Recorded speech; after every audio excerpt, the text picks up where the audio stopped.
Boa noite, paz seja convosco.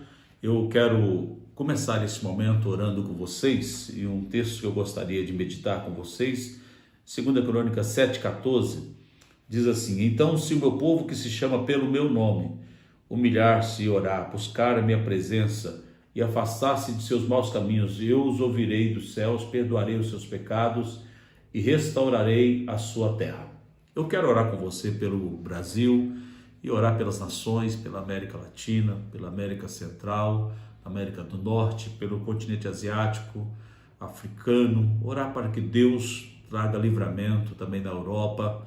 Eu sei que esse é um tempo que nós não podemos parar de interceder, de orar, porque é o que diz aqui, nos diz aqui em Crônicas: se nós nos humilharmos, orarmos, buscarmos a presença de Deus e nos convertermos nos nossos maus caminhos, o Senhor tem uma palavra, uma promessa para nós, que Ele vai realmente ouvir as nossas orações, perdoar os nossos pecados e vai sarar a nossa terra.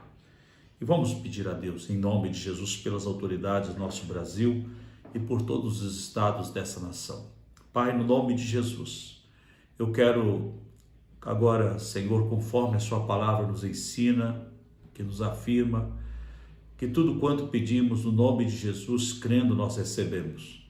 E eu quero agora, Pai, juntamente com meus irmãos, com cada líder, com cada membro, Deus, desta igreja, Pai, conectarmos agora, Senhor, aos céus, intercedendo pelo nosso Brasil, por cada nação que nesse tempo, Deus, passa por dificuldades, crise econômica, crise na saúde, Deus, crise política, mas eu oro também, Pai, por uma grande colheita, Senhor. Eu oro para que haja um milagre, para que a sua palavra continue, Senhor, prosperando nesse planeta Terra, em cada canto deste mundo, Pai. Nós pedimos a tua bênção.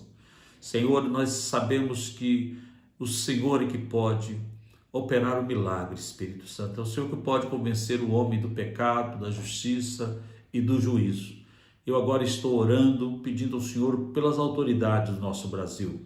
Senhor, guarda, Deus, dá sabedoria, dá, Senhor, palavra de sabedoria, de conhecimento, que o Senhor abençoe cada um daqueles que estão ali, Pai, Deus, no poder executivo também, Senhor Deus, dessa nação.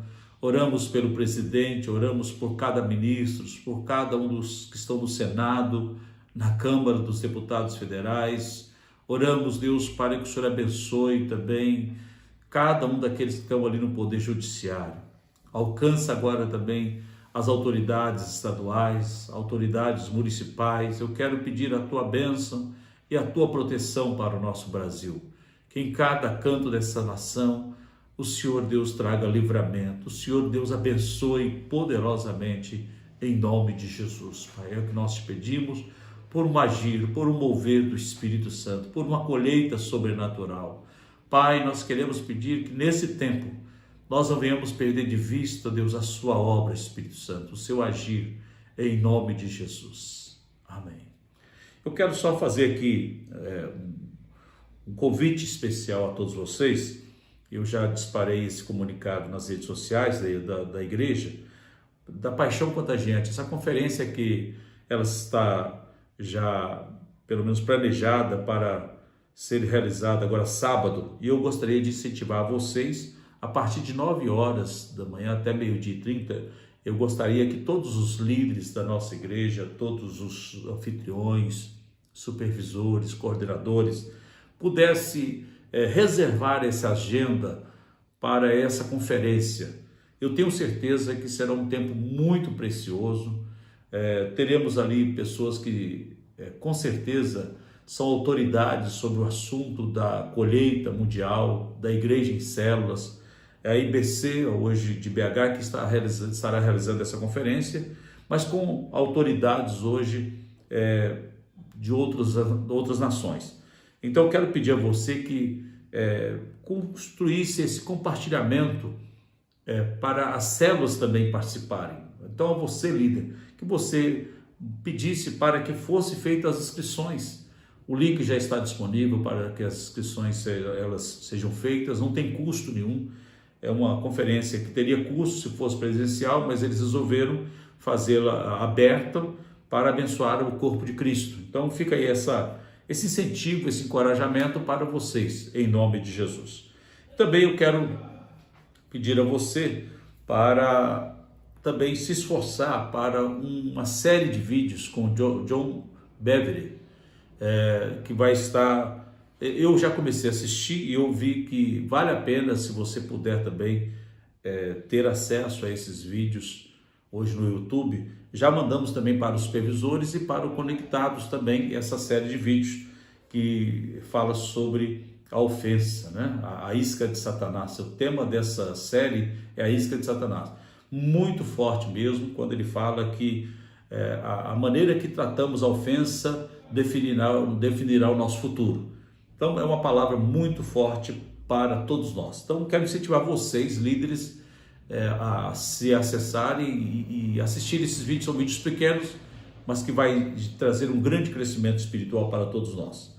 E eu quero orar pela vida do Giovanni e do Tiago também, que estará compartilhando a palavra.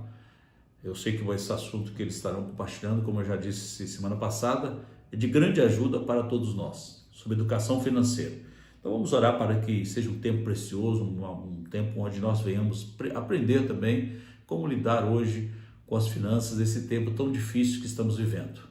Vamos orar. Pai, no nome de Jesus, eu oro pela vida, Deus, do Giovanni, do Tiago, que estará também compartilhando, Deus, a sua palavra, Deus, dando direção, Deus, de como lidarmos hoje também com as finanças. Eu sei que esse assunto, Deus, ele é de grande importância, a educação financeira para nossas vidas.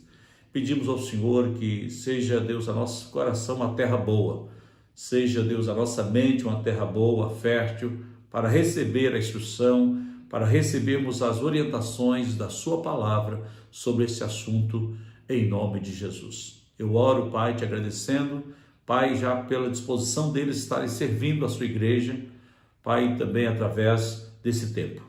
Que o Senhor o abençoe Giovanni e Tiago, dando simplicidade e facilidade para compartilhar aquilo que o Senhor quer que seja compartilhado, em nome de Jesus. Deus abençoe a cada líder, a cada um de vocês, que o Senhor, Deus, possa sustentar a cada célula, você que está fazendo a célula online, que essa semana seja semana de edificação e também de alcance a muitas pessoas, em nome de Jesus. Um abraço a todos. Boa noite, irmãos. Hoje nós estamos aqui para tratar de um assunto de muita importância também nessa série de família, que é a vida financeira das famílias, saúde financeira das famílias. Eu estou aqui com o Tiago, que é educador financeiro, é membro da célula nossa aqui do irmão David. É uma benção. Falava com o Jonas, eu tive uma empatia logo no primeiro dia que te vi. Uma empatia, sabe? Sim. Falava com ele ontem e o Tiago é uma pessoa que eu gosto de estar perto, viu? Muito bom, para mim, muito bom de você ter aceitado o convite, para vir aqui falar para a gente. Como eu disse, Tiago é educador financeiro e vai ajudar muita gente hoje, vai acrescentar muito na vida da gente, para podermos saber como conduzir nossa vida financeira, ainda mais agora nesse momento, Tiago, que eu penso que a gente tem que ter mais carinho, mais cuidado com o dinheiro ainda. Sim, está na hora de termos mais carinho, mais cuidado e mais responsabilidade com o dinheiro que a gente tem nas mãos. Mas antes de entrar nessa parte prática, Tiago, eu quero só relembrar aos irmãos uma questão que para nós, como cristãos, tem que ser primordial. Uma questão que para nós temos que começar a falar de dinheiro na vida cristã partindo desse ponto. No livro de 2 Coríntios, no capítulo 9, no versículo 6, diz assim: aquele que semeia pouco, pouco também ceifará, e o que semeia em abundância também ceifará. Esse texto ele é bem claro, ele não está falando de semear oração, ele não está falando de semear boas atitudes. Esse tempo, se você for ler, ele é bem claro. O versículo 8 fala assim: Deus é poderoso para fazer abundar em vós toda a graça, a fim de que, tendo sempre tudo, toda suficiência, abundeis em toda boa obra. O versículo 10 fala assim: aquele que dá semente a quem semeia e pão para comer, também multiplicará a vossa sementeira e aumentará os frutos da vossa justiça. Então, irmãos, por que eu quis trazer esse versículo aqui, Tiago? Que começa falando de dinheiro e generosidade. O problema a gente fala do dinheiro, o problema não é o dinheiro. A Bíblia é bem clara quando nos diz que ter dinheiro não é um problema. Almejar uma condição de vida melhor também nunca foi problema. O problema é quando colocamos o dinheiro como senhor da nossa vida. A gente coloca apego ao dinheiro. E esse texto, em 2 Coríntios, ele é bem claro, bem simples para a gente quanto à generosidade.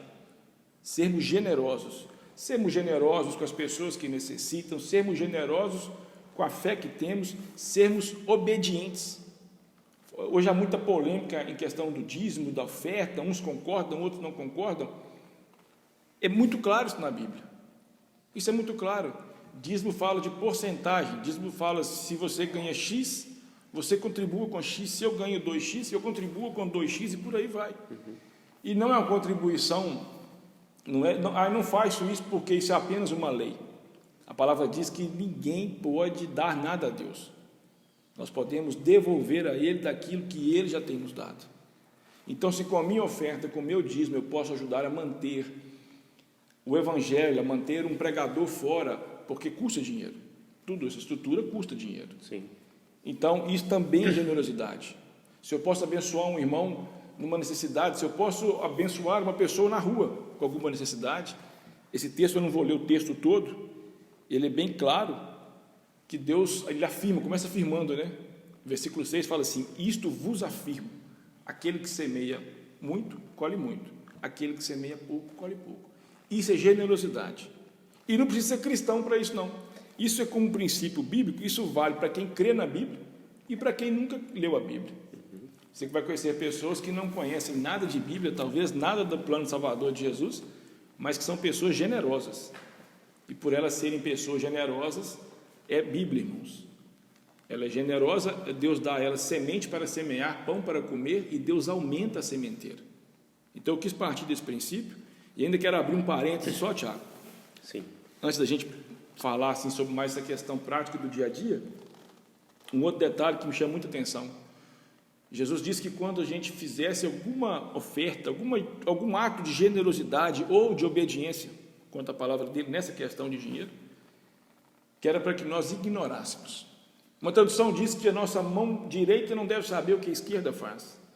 Outra tradução diz que nem o meu amigo íntimo, nem com toda a minha intimidade com você, eu falo assim: Tiago, eu ontem abençoei fulano, ou eu ontem ofertei tanto na igreja. É o que a Bíblia ensina, irmãos, que a gente deve fazer isso em secreto, da mesma forma da oração. Jesus falou assim: quando você for orar, entra para o seu quarto, ora em secreto, fecha a porta, ele fala, fecha a porta, ora em secreto, que o Pai vai te recompensar. Na oferta ele diz a mesma coisa. Isso está lá no livro de Mateus 6, 1 ao 4. Quando você for fazer uma oferta, quando você for ofertar a alguém, você mantenha isso em segredo. No livro de Mateus, no capítulo 6, Tiago, essa questão do eu ser generoso e não tocar trombeta, né? Isso é muito simples, isso é uma coisa bem simples de entender aqui. No versículo 3 fala assim: mas quando tu deres esmola, não saiba sua mão esquerda o que sua mão direita fez. Então, o que Deus ensina para nós? Essas coisas devem ser feitas em secreto. Por que eu volto a dizer porque eu estou falando isso? Porque nós não podemos falar de questão financeira na família se eu sou cristão, se eu recebi Jesus, se eu creio na palavra dele, e que fala muito em dinheiro, muito, fala quase 10 vezes mais do que salvação. Não que dinheiro, obviamente, seja mais importante que salvação, mas o dinheiro pode ser senhor na nossa vida. E aí, o dinheiro é importante de ser tratado, não é isso? Ele não pode ser um senhor na minha vida, né? Eu viver em função do dinheiro. Talvez por isso que a Bíblia alerta tanto sobre o cuidado com o dinheiro. Então, a gente não pode começar a falar sobre dinheiro no cristianismo sem falarmos da generosidade e da obediência. A palavra é bem simples, é bem clara. A palavra diz assim que a gente deve honrar, que a gente deve ofertar. Lá em 2 Coríntios chega a dizer que, muito interessante, que o colocar a mão no bolso vem provar, vem mostrar que eu estou cumprindo o Evangelho de Cristo, que o dinheiro não é meu Senhor, que eu não vivo em função do dinheiro. Isso é muito interessante. Então, irmãos, nós não podemos, ainda mais nesse tempo agora de quarentena, que é natural nesse tempo que muitos estão em casa, que muitos estão fora da sua rotina, deixarmos de ser generosos, deixarmos de fazer, cumprir com os nossos deveres cristãos, saber que a igreja ela está viva. Vamos repetir isso mais uma vez. O templo físico aqui está fechado, mas a igreja continua viva e talvez continue mais viva do que antes, porque agora está acontecendo na casa de cada um, Thiago. Agora as células elas são o único meio. Eu já falei que outro dia, o culto doméstico hoje ele tem que acontecer na minha casa. Hoje ele está acontecendo na minha casa. Hoje ele está acontecendo, eu quero crer que está acontecendo na casa de todo mundo, pelo menos uma reflexão sobre o momento que estão passando hoje. Amém? Amém. E eu quero te ouvir, Tiago, o que você tem a nos dizer sobre essa questão, você me corrija assim, se eu estiver errado, é um momento a gente ter muito cuidado com o dinheiro. É um momento, sempre foi, né? A gente tem que ter muita responsabilidade com a maneira, nós, pais de família, com a maneira como tratamos o nosso dinheiro. Sim. Como que o dinheiro da casa ele é cuidado. E eu penso que agora é mais importante ainda nesse momento agora, de incertezas, tantas incertezas, né? O que você tem, o que você acredita nisso? Joia. Boa noite, Giovanni. Boa noite a todos. Quero agradecer também pelo convite, Giovanni. Eu gosto de poder compartilhar algum conhecimento que possa vir fazer diferença na vida de alguém que está nos ouvindo, e me coloco à disposição para outras oportunidades estar aqui com vocês. Muito obrigado, Thiago. Para nós somos muito felizes de você ter aceitado o convite. Que bom. Glória a Deus por isso. Recíproco. Giovanni e irmãos, eu penso o seguinte, o momento sim, é um momento muito diferente um momento de crise. Quando a gente olha para trás, tudo bem que essa é uma das piores crises que a gente já passou, né, para qualquer ser humano que está vivo hoje, mas a gente percebe que crises elas sempre acontecem. Essa não é a primeira e também não vai ser a última. E a gente percebe também que muitas vezes nós, seres humanos, aprendemos muito nesses momentos de dificuldade, porque diante de uma dificuldade a gente busca solução e aprende coisas que, para no momento de bonança, isso vai ser importante. Né? Isso serve para o ser humano de modo geral. E assim como tudo na vida, você precisa ter uma ordem para fazer, uma forma de fazer, né? Coisas simples. Por exemplo, se for fazer um bolo, você pegar ovo, trigo pó royal, só os ingredientes, só juntar tudo ali, não vai sair o bolo no final. Verdade. Então você tem uma ordem, você põe o ingrediente, aí tem que mexer, tem um tempo, depois você talvez. mistura, exatamente. Então tem um tempo. E lidar com o dinheiro, né, com as finanças pessoais e da família, também existe uma ordem, né? E assim, o primeiro passo que eu vejo é a questão de você saber exatamente quanto de dinheiro passa pelas suas mãos, tanto em termos de receita, ou seja, todos aqueles recebimentos que você tem, quanto os seus gastos, né, as suas despesas, tá? Incluindo a família como um todo. Tá?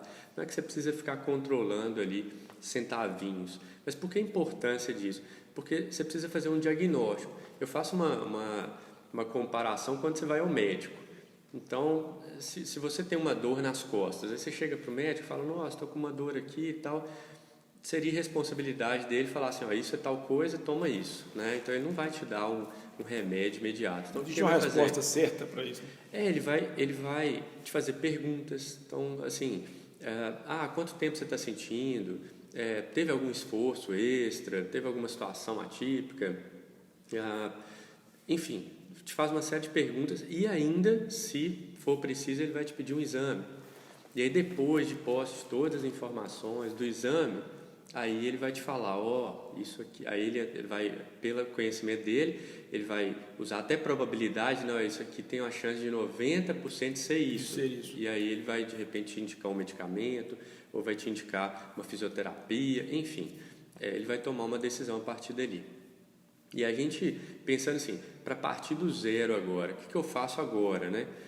O primeiro passo é justamente registrar, que seja num caderninho mesmo, né? ou que seja num aplicativo que achar mais fácil, todo o dinheiro que passa pelas nossas mãos. Porque a gente só vai saber qual que é a real situação que a gente se encontra hoje, onde está indo o nosso dinheiro, se a gente tem registro disso. Porque nas pequenas coisas ali do dia a dia, a gente acaba perdendo o controle, né?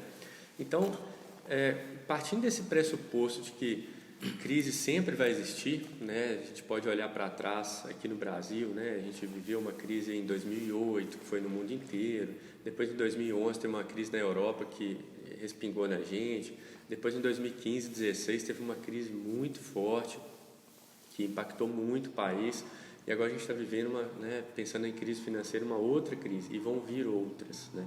Então, a importância da gente ter exatamente esses números em mãos, porque aí a gente vai saber, tá, eu estou gastando mais do que eu ganho, quanto mais do que eu ganho, né? Se eu estou com alguma situação de dívida, quanto é essa dívida, né? E aí eu consigo criar uma espécie de um plano de ação do que eu vou fazer, né? Assim, tá indo muito dinheiro para esse grupo aqui, vamos dizer, uma vez que você registrou tudo ali, você fala, nossa, eu estou gastando muito dinheiro com tal coisa que eu poderia estar realocando aqui, né? Então você começa a ver a questão das prioridades. Você falou aí você falou desse trato com o dinheiro aí, por exemplo, da dívida, né? Se eu tenho uma dívida, não é importante a pessoa bolar um plano de pagamento para essa dívida? Exatamente. Bolar uma maneira Queria que você falasse um pouco disso para nós. Nós temos hoje muitas famílias endividadas. Né? Isso é uma estatística que me parece que eu vi, acho que 7 em 10 famílias hoje no Brasil Isso mesmo. têm problemas financeiros na questão de dívida. É importante eu traçar uma meta para zerar essas dívidas, ter metas claras, né? A gente costuma falar assim, popularmente falando, né? Eu tenho que ter um plano, eu tenho que acionar o meu que eu estou devendo, falar, olha, vamos sentar, vamos conversar como é que pode ser feito, até mesmo porque isso é completamente ético e cristão. Eu não posso deixar a coisa rolando de qualquer jeito, né? E uma segunda coisa, depois se pudesse dar um comentário para a gente, uma coisa que a gente vê também muito, talvez vou dar um nome errado aqui, tá? É a questão da vaidade, a ostentação. É você querer ultrapassar o tempo. Você falava do bolo agora aí, tem os ingredientes, tem a maneira de fazer e tem o tempo. Sim. Tem o tempo para bater o ovo, tem o tempo para esperar o bolo crescer. E tem muita gente que às vezes eu vejo que se complica porque atropela o tempo. Eu penso que, trazendo o exemplo do bolo que o Thiago deu muito bem, se eu fizer tudo certinho, mas o bolo não ficar o tempo certo que tem que ficar no forno, não valeu de nada.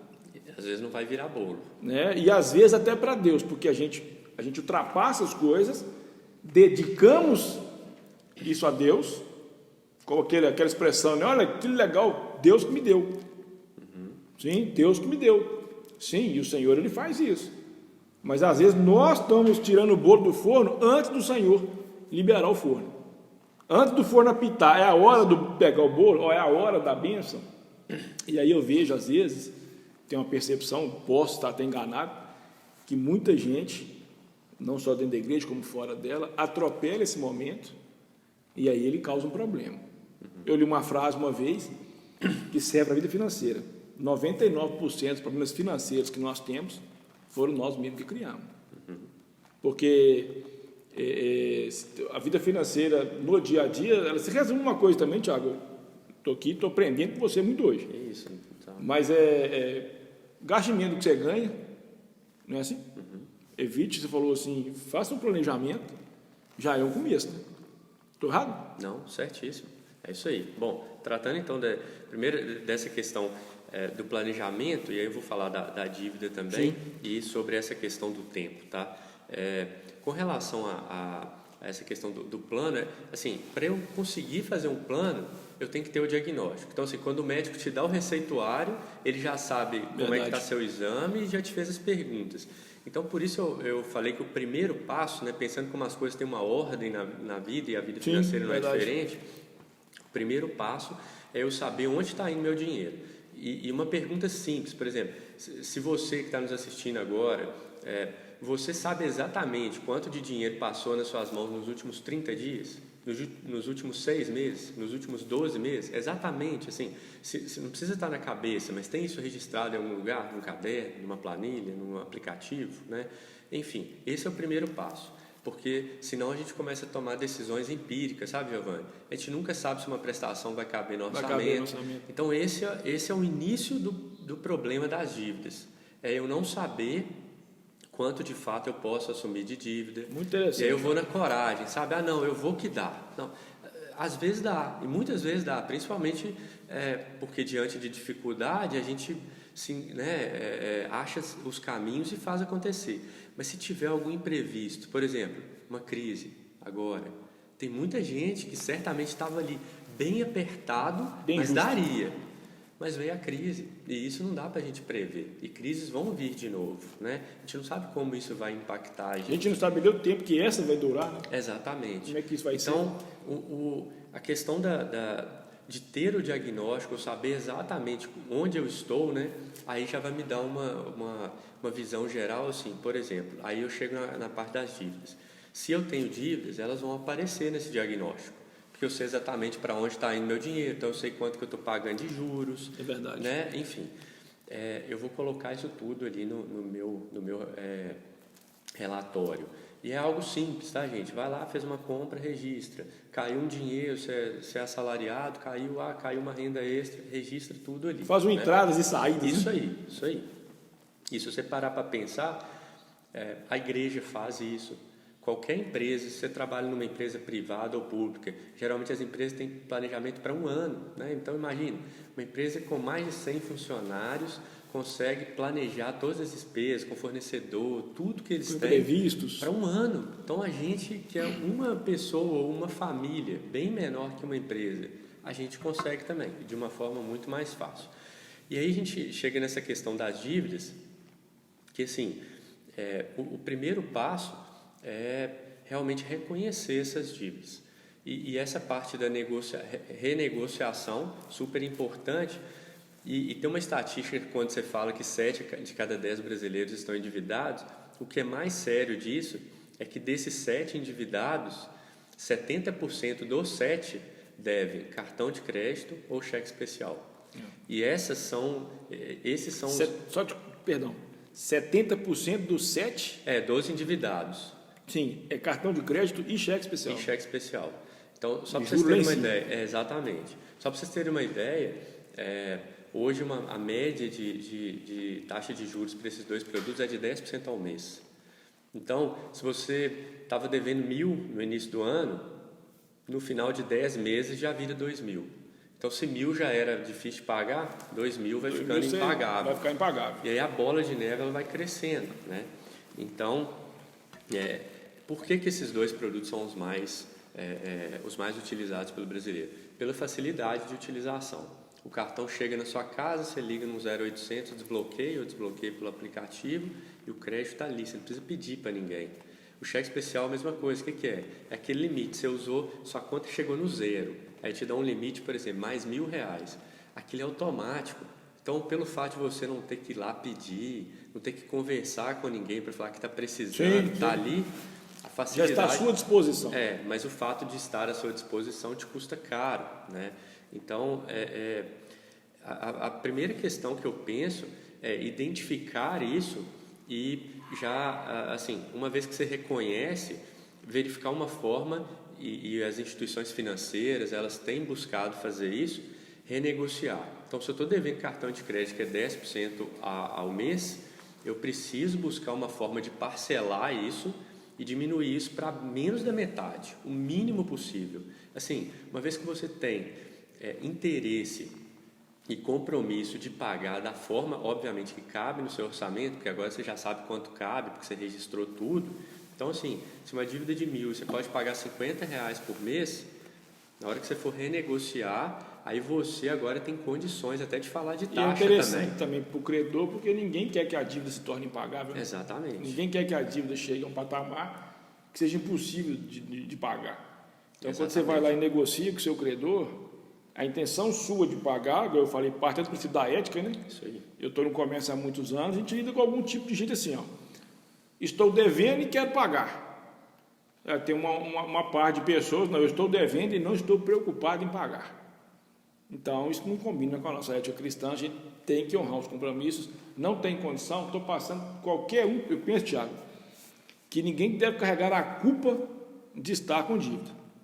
Carregar aquela culpa, nossa, eu sou... Não, qualquer um pode passar por isso, como você mesmo disse. Exatamente. Nós temos algum momento de crise no país, no mundo inteiro, e empresas que talvez não pensaram em entrar em crise, acabaram que estão agora. Pessoas também. Eu contei, quarta-feira, eu fui trabalhar numa pequena cidade, e eu contei mais de 70, nos meus clientes, mais de 70 demissões.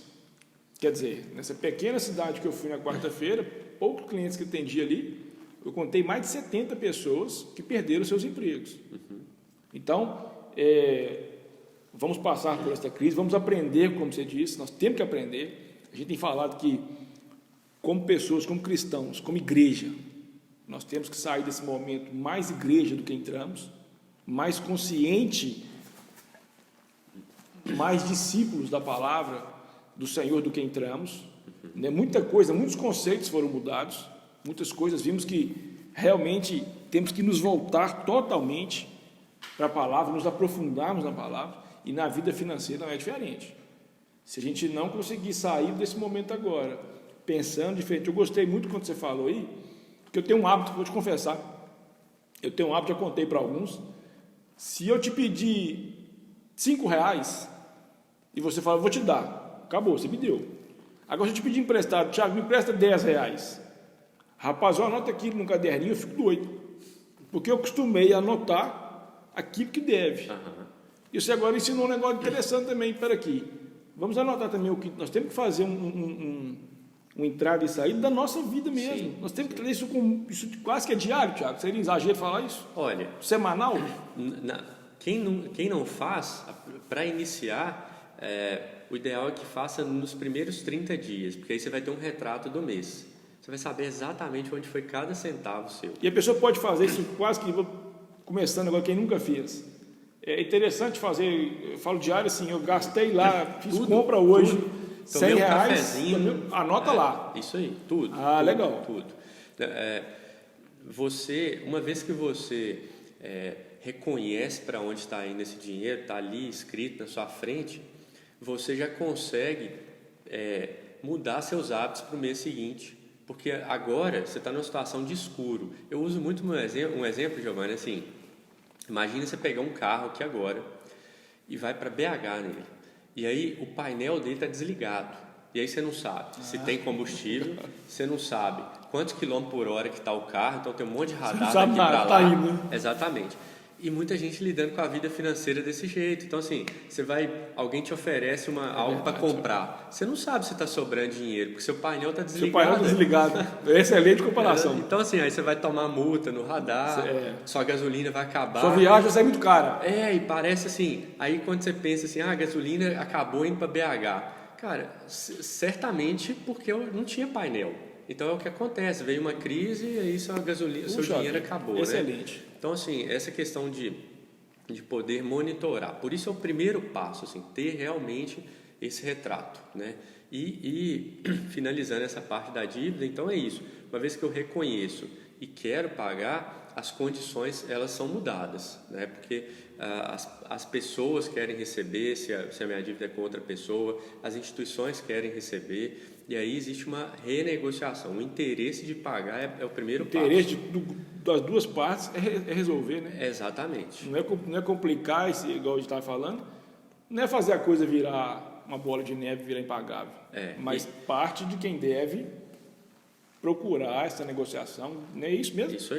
É isso aí. Para resolver? É isso aí. Não, é isso mesmo. E você leu aqui na palavra sobre a questão do que você planta, você colhe. Isso. Né? Então, assim, quando você simplesmente deixa isso para lá e esquece, você vai colher isso algum dia. Né? Então, isso vai voltar de alguma forma. Né? Então, assim, não é vergonha. Eu já passei por essa situação de endividamento e, assim, muito difícil, uma situação que eu comecei a empreender muito novo, tinha funcionários, pessoas que dependiam ali de mim. E assim, consegui vencer, cara. Foi muito difícil, eu fiquei mais de ano para poder sanar todas aquelas situações. E assim, enfrentando mesmo as situações que não é fácil, tá? É a mesma coisa se você tem o hábito de comer muito e não fazer atividade física. Aí você fica, por exemplo, durante muito tempo da sua vida consumindo muito alimento e não gastando. Virou um hábito, né? Quando você for querer emagrecer, não adianta você achar que você vai para academia uma vez por semana e vai resolver, ou que você vai fazer atividade uma vez por semana e vai resolver, ou que você vai continuar comendo as mesmas coisas. Então, se você tem um problema a resolver, vai haver um sacrifício para resolver isso. Vai doer ir lá negociar e tal, mas é uma dor necessária. Eu gosto da palavra nesse sentido, assim, talvez radicalismo. Mas um choque, como é que fala? Tem que dar um choque. Minha vida é financeira, eu preciso dar uma solução para ela. Então, vou fazer esse diagnóstico perfeito. Nossa, um aprendizado. Vou fazer esse diagnóstico, vou ligar o painel do carro. Isso aí. Às vezes está fazendo a viagem com o painel desligado. Mas estou indo. Mas a viagem vai sair cara, porque você está tomando multa, você não sabe o que o carro está gastando. Se o combustível acaba no meio do caminho. Se acabar o combustível, vai gastar mais, você vai ter que providenciar combustível. Então, tem que ligar o painel da vida financeira. Isso aí. E o radicalismo, quando eu falo de radicalismo, a gente falava isso muito, até por exemplo que você disse agora, para tudo, toda mudança, você tem que ser um pouco radical. Tem. Toda mudança tem que ser um pouco radical. E mesmo assim, se você... Eu até penso uma coisa, Giovanni, que é uma coisa que eu uso para a minha vida. Por exemplo, quando eu comecei a praticar atividade física, eu não comecei correndo 5 quilômetros. Eu comecei caminhando. Mas a questão do hábito, né? Então, assim, essa questão do radicalismo é importante. Mas o problema, muitas vezes, do radicalismo é que ele não consegue ser tão duradouro, porque dói tanto, sabe? Você mudar tanto. Mas, assim, se você também começar pequeno e se comprometer a fazer isso constantemente, você gera resultado também, sabe? Eu tenho certeza que quando você começou nesse exemplo, por exemplo, caminhar, tinha dia que você não queria ir. Exatamente. Mas se você não falar assim, não, peraí, eu vou. Isso aí. Eu tenho que ir. É isso aí. Aí você foi até, talvez não querendo ir. Isso aí. Mas você foi. É. Então, eu digo radical nesse sentido. Aí chegou o outro dia, você já quis ir, o sol estava legal, era um dia de domingo. Sem dúvida. Então hoje eu vou caminhar, porque hoje está domingo, solzinho, eu estou indo com um amigo meu, olha que legal. Mas aí chegou na segunda-feira, está nublado, você trabalhou o dia todo, vai caminhar antes. Se você não for radical e falar assim, não, eu vou fazer, porque eu quero mudar. E você falava de colheita, a Bíblia ela é, mais uma vez, muito clara. A Bíblia ela é clara em vários... É impressionante. Quando a gente chega a falar, né, uma afirmação que não é nossa, é de um escritor, um livro totalmente atual, né? É o nosso manual de vida. Ela é clara quanto à nossa colheita em virtude do que nós estamos semeando.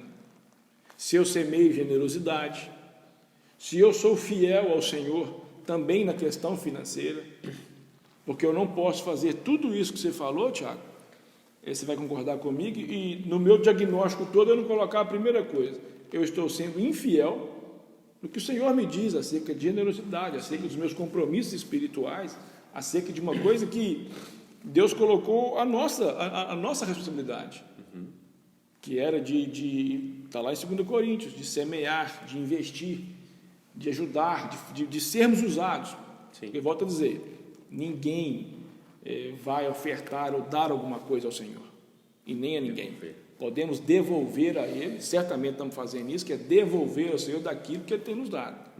Então, se eu planto uma vida inteira, você falou aí aí eu como muito vida inteira e não vai ser de uma hora para outra que eu vou conseguir o resultado. Eu ouvi uma coisa muitos anos atrás que mexeu muito comigo. E essa semana eu ainda pensava nisso, conversávamos sobre isso. A Bíblia diz que... eu vou ser daqui 5 anos aquilo que eu planejar hoje. Então, eu acredito que a minha vida financeira daqui 5 anos vai estar do jeito que eu fizer hoje. É isso aí. Então, eu tenho que começar, irmãos, nós temos que começar hoje, agora, a colocar as coisas no seu devido lugar, para que daqui a um tempo, porque nós somos imediatistas, eu não sei se isso é da nossa cultura ou se é da cultura da humanidade, nós somos imediatistas. Então, o outro assunto que você tinha falado, essa questão do tempo, né? Aí a gente chega justamente nessa questão do imediatismo. E contudo, né? Assim, é muito da cultura mais brasileira, né? Assim, o brasileiro, ao longo do tempo, a gente não passou por grandes crises. Você imaginar, o Japão foi destruído, então tiveram que reconstruir o país. E aí eles têm terremoto, maremoto, tsunami. A gente não tem nada disso aqui. Então eles lidam com a adversidade o tempo todo. Logo, eles são mais conservadores que a gente, né? Porque eles precisam ter o tempo todo, pensar assim no futuro. O tempo todo tem alguma coisa que está vindo trazer para eles algum... Eles sempre têm que estar preparados para o caos. E a gente não. Por exemplo, a Alemanha passou, né? A gente teve ali o país dividido, a gente teve o Hitler lá, né? A morte de milhões de pessoas. Enfim, eles têm essa adversidade no DNA deles, né? E a gente não. A gente é o país do futebol, do carnaval, e deixa tá a coisa tudo rolar bem, que vai dar certo. É tropical, tem sol o ano inteiro, não tem neve, enfim, tá tudo bem, né? Recursos naturais. Aí a gente ficou meio que acomodado, né? Assim, no nosso hino fala deitado em berço esplêndido. Muita gente deitado, né? Exatamente. Deitado em berço esplêndido.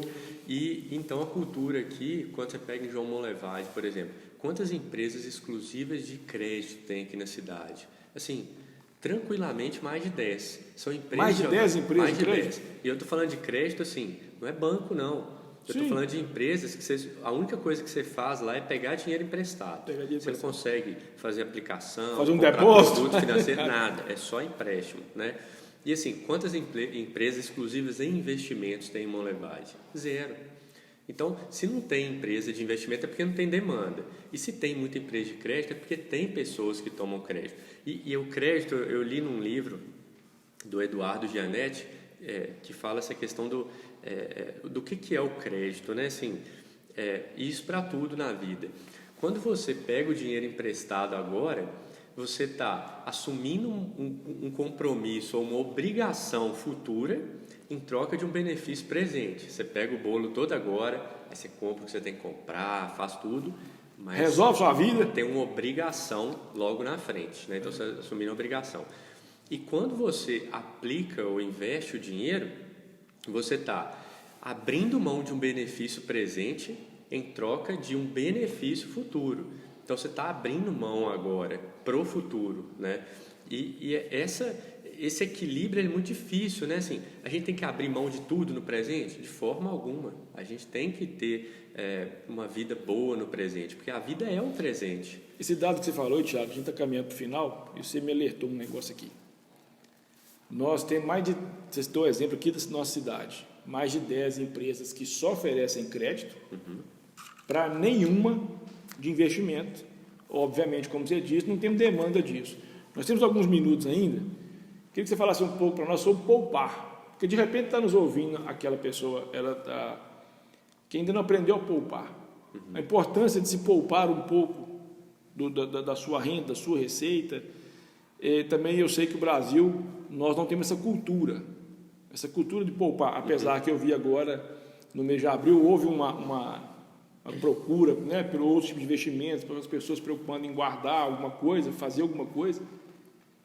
Mas eu acredito que a grande maioria eu estou errado. Mas a turma está preocupada com rentabilidade, não é a turma da poupança ainda, né? Porque você tem dois conceitos. Uma coisa é eu pegar um excedente da minha renda e guardar todos os meses um pouquinho, que seja R$10, né?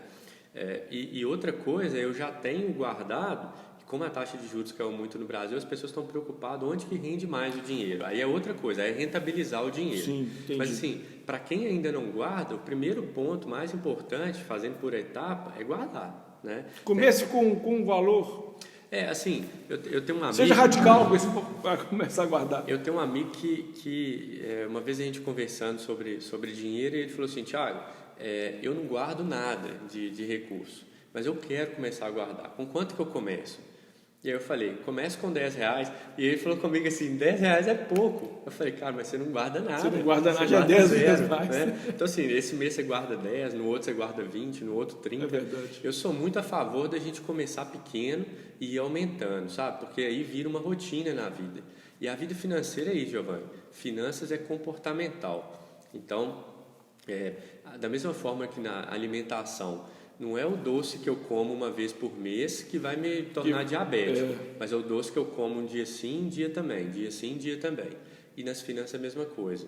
Assim, não são as atitudes que eu faço uma vez por mês que vão me deixar numa situação financeira difícil, mas é aquilo que eu vou fazendo pequenininho todo dia. Ontem eu vi um relato, um testemunho de uma pessoa que estava muito feliz, que conseguiu guardar, conseguiu atingir, né, R$1.000. Começou a guardar, não guardava nada, nunca guardou nada, e aí ontem ficou feliz, porque falou, eu consegui guardar meu primeiro R$1.000, juntar, né, deu o valor de R$1.000. É o que o Tiago falou. Comece com R$10, comece com R$20, né? E eu vibro, né? Quando você falou isso, assim, até arrepiei aqui, assim, com essa condição que as pessoas têm de vencer isso, sabe? Então, assim, que a gente vê como que as pessoas ficam deprimidas e como a gente gasta tempo, preocupação com isso. Então, assim, quando eu vejo que a pessoa consegue sair dessa situação, é interessante, Giovanni, porque, assim, quando a gente tem um resultado positivo, a gente quer colher mais daquilo, aí a gente começa a plantar mais. E a qualidade de vida, né, Tiago? Exatamente. A qualidade de vida. Aí você muda a vida. A gente conseguir colocar esse bate-papo já muito abençoado, tá? Amém. Eu não tenho dúvidas que foi o Senhor que preparou esse momento. Eu também. Viu? Você foi muito usado por Deus hoje. Amém. Nós temos um sonho, irmãos, um projeto, um sonho do pastor Leles. Fazemos aqui um evento sobre finanças, né? Sobre ensinar as famílias a mexer com dinheiro. E eu já estou contando com a sua ajuda, tá? Para a glória de Deus. Muito esclarecedor. É lógico que isso aqui é um tempo muito pequeno, né? Sim. Esse bate-papo aqui é muito curto. Mas, irmão, se a gente conseguir colocar essas coisas que o Tiago falou, o meu planejamento, a questão das minhas dívidas, o cuidado com o crédito facilitado, irmão, isso é uma armadilha. Cuidado com o crédito. A palavra que vai marcar muito o que ele falou hoje aqui é o benefício presente em troca de uma dívida futura. Ou de obrigação. Uma obrigação. É mais forte ainda. Uma obrigação. Obrigação. Está me corrigindo aqui, é um benefício presente, eu troco numa obrigação futura. Sendo que ao inverso, eu posso me preparar, eu posso deixar as coisas acontecer, volta lá na receita do bolo. Isso aí. A receita de bolo, ela tem tempo, tem ingrediente, tem maneira de fazer, e você fechou com chave de ouro, que é o painel do carro desligado. Você precisa ligar, nós precisamos ligar o painel da nossa vida, seja no casamento, seja nas finanças. O assunto hoje é finanças, é hora de ligar o painel da vida financeira, irmãos. É isso aí. Você não pode continuar viajando com o painel desligado e achando que está tudo bem e que sua viagem vai ter um custo bacana, porque vai sair mais caro. Com certeza. Vai chegar a multa que você não viu que tomou. E talvez você não vai conseguir chegar lá no destino. E talvez você nem chegue no destino. Então vamos usar esse aprendizado de hoje. Eu aprendi muito, aprendi muito de coração, aprendi muito. Já estou aqui, vou sair daqui pensando e você falou aqui que você arrepiou, né? Quando eu disse que recebi ontem esse testemunho. Porque quando eu vejo as pessoas conseguem vencer, e eu ajudo muita gente nesse sentido, assim, eu vejo, assim, a pessoa fica leve, não muda, sabe? E uma pessoa que sempre teve dificuldade de lidar com isso, sempre pagando juros de cartão, sempre apertada aqui, por causa das obrigações, né? Todo mês pagando juro abusivo de cartão, pagando juro do carro, pagando, aquela coisa toda. E de repente ela consegue. Ontem, por um acaso, nem sabia nada disso aqui, nem sabia, né? Eu pensando nesse negócio de hoje, e ontem ela fala comigo, estou feliz demais, consegui juntar meu primeiro R$1.000. Muito bom. Então isso é muito bom, isso é saúde, isso é qualidade de vida, irmãos. Não estamos pregando aqui de maneira alguma apego ao dinheiro, nem amor ao dinheiro. O dinheiro tem que ser nosso servo, é saber lidar com o dinheiro. A Bíblia fala muito disso. Ela chega a dizer que o homem pode ter dois senhores, ou ele serve a Deus, ou ele serve a Mamon. A Bíblia diz que nós podemos ter dois senhores, e não dá para servir os dois ao mesmo tempo. Não diz que dinheiro é pecado.